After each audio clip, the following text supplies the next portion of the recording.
Hello guys, my name is Amit Sani and I welcome you in this daily PIB analysis video. In the evening these videos come, in the morning the Hindu editorial videos they come, and both in Hindi and English language you get them, and the PDF you get on the Telegram channel of StudyIQ and on my Facebook group of Amit Sani group for IAS preparation. So there I upload these videos. And tomorrow there is going to be no lesson because Sunday is there, and today I'm giving you some MCQs and some data as a Saturday's lesson. So these are the numbers there you can call and you can ask for these pendrive courses by StudyIQ. Extremely important courses, and daily I tell about them, and you will never regret. Take these courses and certainly you will be successful in your examination. Many students have proved that.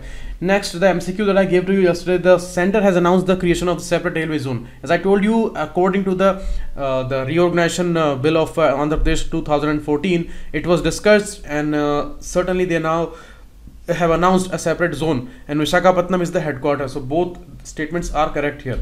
Next, Smart India Hackathon is the initiative by Ministry of HRD only.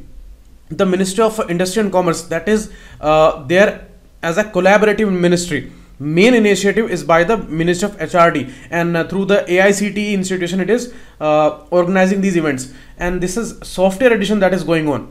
Okay, yesterday I told you regarding the Ministry of Commerce and Industry data, because the heading was Ministry of Commerce and Industry, but this initiative is actually started by Ministry of HRD in 2017. So it is going on, and only one is going to be the correct answer here, because this is the software edition grand finale that is going on. 36-hour event where simultaneously it is happening at 49 places with the help of internet. So that's the thing. Next, CPI industrial worker. This highlight is actually wrong. The actual answer here is none, because the CPI IW industrial workers is released by Labor Bureau, and it is a monthly data, that's okay, but it is by Labor Bureau. So this CSO is wrong here, and the latest, it is not the latest index, it is one of the oldest index, started way back in 1946. Okay, and there are consumer price index for rural areas, urban areas, and mainly the main CPI index which is there, which is given by CSO and the Central Statistical Office under Ministry of Statistics and Implementation. But this industrial workers data is given by Labor Bureau. So D none is going to be the answer here. Next, the data, Prime Minister's Office in Kohar is which is there in Amethi, Uttar Pradesh. There PM will dedicate the Indo-Russia Rifles Private Limited to the nation. Indo-Russia Rifles. You see, defense partner, major defense partner Russia is for India. It has been there for decades now, and these assault rifles, which are called Kalashnikov rifles, like we have AK-47, AK-56. These are Kalashnikov rifles. And the unit, the ordnance factory which is there in Kohar, Amethi, there these rifles are going to be manufactured now. So this is given to the nation by Prime Minister Modi, and many other projects are going to be launched there. And there is avionics unit of HAL also in Kohar, and there is a Korwa ordnance factory. This is the Korwa place in Amethi. So in one is Kohar place and one is Korwa place. In this Korwa, the avionics center is also there for HAL. Remember that. Next, Ministry of Defense data, Indo-Pacific Regional Dialogue 2019. This is the second edition. In 2018 they first proposed it, and it is the initiative by Indian Navy. Okay, and Indian Maritime Foundation, National Maritime Foundation, it is the knowledge partner of Indian Navy, and this was proposed by this National Maritime Foundation. Okay, so it is called IPRD, and it was started in 2018, and this time it is the 2019 second edition that is going on. And these are the important areas, you see, because the Indo-Pacific region, whenever you listen this word, this is the most important geopolitical location of the world. And you see, security regions are the main concern. Trade is also the major factor here, where in Indian Ocean, it's a major trade route of this world. Maximum amount of world's trade is going through this particular area, and the security of that trade and security of other things like cyber security lines and these fiber optics communication highways, these are also going through these oceans. So their security becomes very important. So whole industry 4.0 which is there, it is based on the artificial intelligence and machine learning. So it is also going to be supported by this. These themes are also going to be discussed under this regional dialogue of Indo-Pacific regional dialogue and Sagarmala initiative, where we are actually making our coastal areas and transport facilities and these major ports, minor ports, we are making them robust through this Sagarmala initiative. So this is going to be a very important discussion matter here.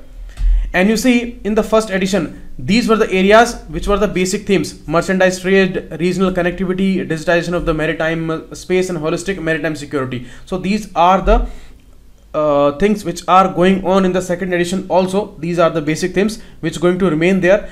And as I told you, it is the initiative of Indian Navy mainly, because it is the maritime area, that's why it is by Indian Navy. But the challenges and the important themes, these are related with all these areas: industry and trade and security and our logistics and transportation, everything.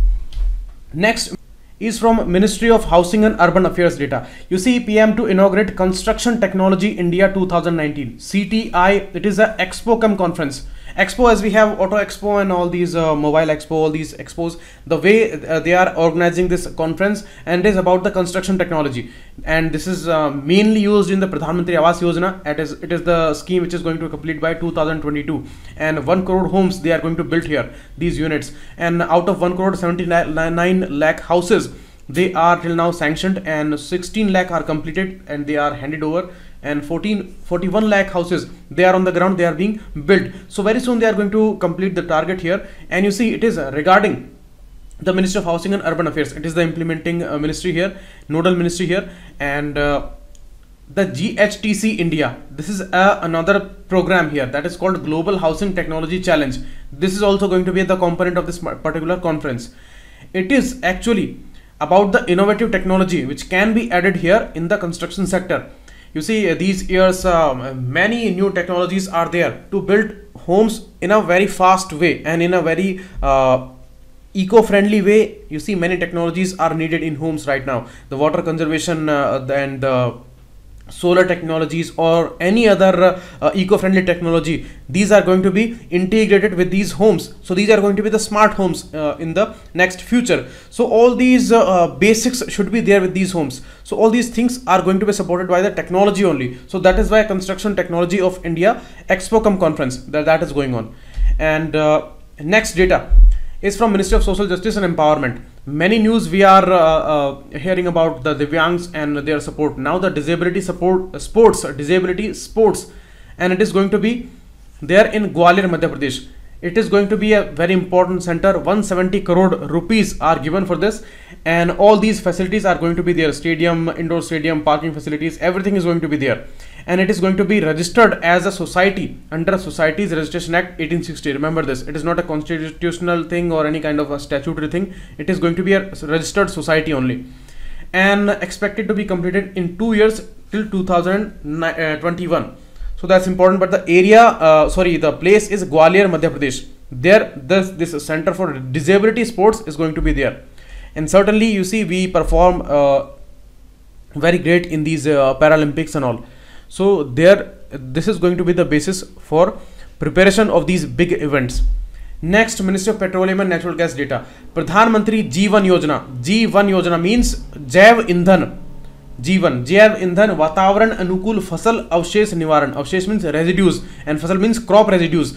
We have a problem of pollution in Delhi during the month of November, October, and where because of these crop residue burning in Punjab and Haryana, the whole city is choked, and it is all about the residue burning because they don't have any other way to dispose them off. And now the second generation biofuel creation, that is based on these crop residues. These are made of cellulose, okay, and this cellulose, it is going to be broken down by enzymes first, and then these microbes are going to work there, all these bacteria, and then we will get the biofuel out of it. In the first generation, they were making biofuel out of the seeds and all these liquids by these plants, the way they were getting biodiesel by Jatropha curcas plant. So it was by the seeds and the liquid. But now the cellulosic matter, the leaves and these particular stem covers and all, so all these things are made up of cellulose. So cellulosic matter is being degraded here, and microbes are going to be used here in the same way. So this way we are going to get the bioethanol. You see, in biofuel there is bioethanol and biodiesel both. So it is about the bioethanol project, G1 Yojana. And we have a ethanol blending program It was started way back in 2003, and we have a target of 10% blending, at least 10%, but this much capacity is not achieved till now. Only 4.5% we could achieve till now, so we are going to achieve it till 2022. This is the deadline, and this Jeevan Yojana is going to be supported with a total financial outlay of around 2000 crore rupees, and the period would be 2018 to 2024. Okay, and it is going to be there in 2 phases. Viable gap funding support is going to be also there, and it is about the 2G, means second generation ethanol sector, and its incentivization and its promotion. The first 2G ethanol production plant was introduced in 2017 in Uttarakhand, if you remember that. So that was regarding this. And there is going to be a center of high technology. It is going to work under this Ministry of Petroleum and Natural Gas, and it is going to implement this particular scheme, the CST, Center for High Technology. Okay, and all these issues are going to be supported by this Jeevan scheme, very important one, because it is going to create a lot of employment, and farmers' income are going to be improved by this, because it is going to use the farms produce the crop residues only. And you see, ethanol produced by this scheme, mandatorily these all oil marketing companies, they are going to buy that. So certainly it is going to affect the farmers positively, and it is a good addition here where they are certainly going to buy that, because it is under mandatory condition. And Ministry of Petroleum and Natural Gas has targeted to achieve 10% blending according to the ethanol blending program of 2003. So according to that 10% target which is there, they are going to achieve it by 2022. Okay. And Center for High Technology, it's a technical body under the Ministry of Petroleum, and it is going to be the implementing agency for this, as I told you. And this ethanol blended petrol program, EBP program, that is going on in 21 states and 4 union territories of the country. Not it's a pan India extension. It is only in 21 states and 4 union territories. And under this EBP program, oil marketing companies are to blend up to 10% of the ethanol in petrol. Means 10% of the normal petrol, it is going to be the bioethanol. So it is going to be a cheaper way, and we can create unlimited amount of ethanol by the second generation production, because it is going to be based on the cellulosic matter, and these leaves and all these crop residues, these are easily available. So any amount of ethanol we can produce, and around 10% we are going to blend it in the normal petrol. So this is important here. Next, the FAME scheme, the faster adoption of manufacturing these electronic vehicles.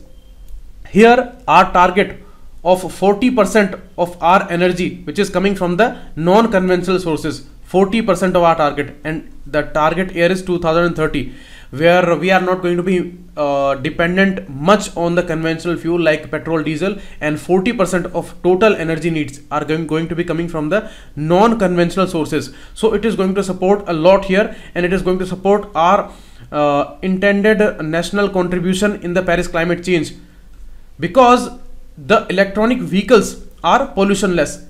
Okay, and these electronic vehicles, their manufacturing and their adoption, it is going to be supported by this FAME scheme. It was started way back in April 15, and now the second phase is gonna start from 1st April 2019, and 10,000 crore rupees are going to be given for it, and it is going to run for 3 years till 2022. Okay, FAME scheme phase 2. And one more important thing, the most important component of it, that is the charging infrastructure. We can have electronic vehicles, but where we are going to charge their batteries? So charging infrastructure is also an important thing, and for that they are also incentivizing, and that is why this financial assistance is given to these industries and all these companies which are going to create the infrastructure. These MCQs, try their answers, and remember, direct questions are going to be there in the prelims examination this year, because this PIB data is the most reliable data. Okay, directly you can see many questions. You will see many questions in the prelims this year. Thanks a lot. Keep watching, and the PDF you will get on this group. Send me a request, I would approve. Thanks a lot.